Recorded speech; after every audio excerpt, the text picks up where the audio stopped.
রমজানের শেষ দশক এলে আমরা সবাই শুনি কদরের রাতে পুরোটা জেগে ইবাদত করতে হবে। কিন্তু একটা প্রশ্ন, যদি কেউ পুরো রাত না জেগে কিছুটা ঘুমায়, তাহলে কি সে সুন্নতের বিরুদ্ধে যাচ্ছে?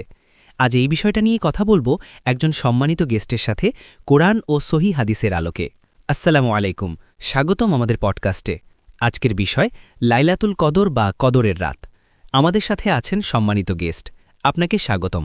ওয়ালাইকুম সালাম। ধন্যবাদ আমাকে আমন্ত্রণ জানানোর জন্য।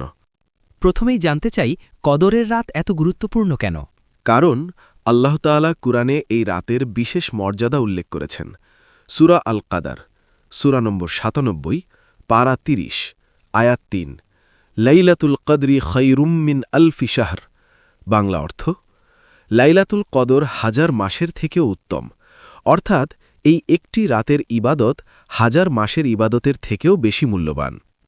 রাসূল এই সময় কিভাবে ইবাদত করতেন?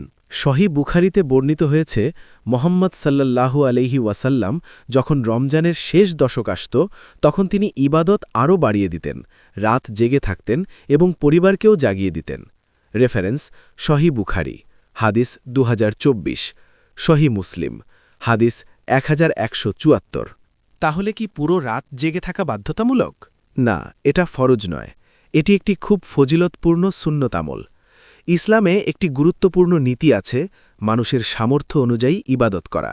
আল্লাহ বলেন, সূরা আল বাকারা, সূরা নম্বর ২, পারা ৩, আয়াত ২৮৬, লা ইউকাল্লিফুল্লাহু নাফসান ইল্লা ওয়াসআহা।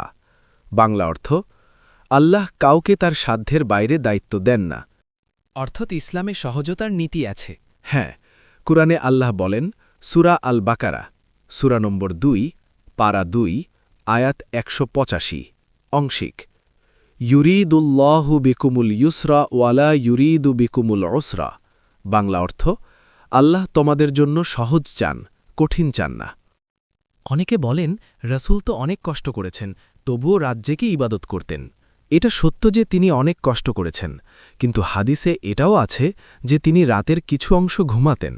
রেফারেন্স: সহিহ বুখারী, হাদিস ১১৩১, অর্থাৎ তিনি রাতের একটি অংশ বিশ্রাম নিতেন এবং একটি অংশ তাহাজ্জুদে কাটাতেন। তাহলে কেউ যদি পুরো রাত না জাগে, এটা কি বিদাত হয়ে যাবে? না, বিদাত তখন হয় যখন নতুন কোনো ইবাদত ধর্ম হিসেবে চালু করা হয়। কিন্তু এখানে নতুন কোনো ইবাদত তৈরি করা হচ্ছে না, মানুষ শুধু তার সামর্থ্য অনুযায়ী সময় ঠিক করছে। মূল বিষয় হল লাইলাতুল কদরের রাতে ইবাদত করা। দিনে কঠোর পরিশ্রম করেন যারা, তাদের জন্য কি করা ভালো? একটি সহজ পদ্ধতি হতে পারে: ১. ঈশা ও তারাবি পড়া, ২. কিছুক্ষণ ঘুমানো, ৩. সেহরির আগে উঠে তাহাজ্জুদ পড়া, ৪. দোয়া ও কুরআন তেলাওয়াত করা। এভাবে করলে ইবাদতও হবে, শরীরও ঠিক থাকবে। আজকের আলোচনা থেকে আমরা বুঝলাম, পুরো রাত জেগে ইবাদত করা অবশ্যই উত্তম। কিন্তু ইসলামের মূল শিক্ষা হল ভারসাম্য এবং সামর্থ্য অনুযায়ী আমল করা। আপনাকে অনেক ধন্যবাদ আমাদের সাথে থাকার জন্য। আপনাকেও ধন্যবাদ।